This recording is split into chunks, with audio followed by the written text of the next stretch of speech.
Sí, continuamos acá también con la compañera que nos visita de Panamá, una danzante artesana. Cuéntanos un poco esa hermandad entre los 9 buglés de Panamá y Costa Rica. Sí, buenos días a todos, principalmente los de Panamá.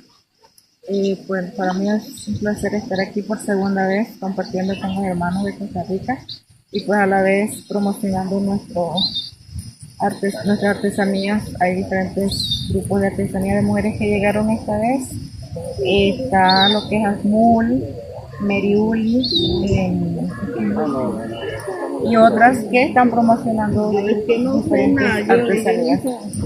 Que cualquier información pues pueden buscar en mis redes, como en TikTok, pues Camarena 1995.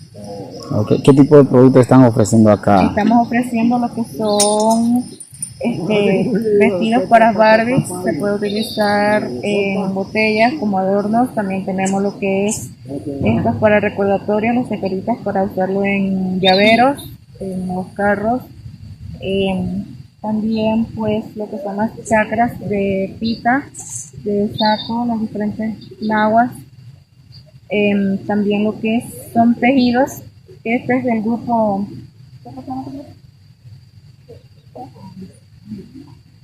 AGET, que son estos tipos de tejidos. Ok, para finalizar esto, supongamos que hay un cliente que quieren comprar directamente en Panamá, porque hay mucha gente que no tiene información sobre eso. ¿Dónde están ubicados físicamente? Bueno, nosotros venimos del distrito de Monó, corregimiento de Alto Caballero, y prácticamente pues están ubicados en la calle principal, que es llegando a Cerro Campeón.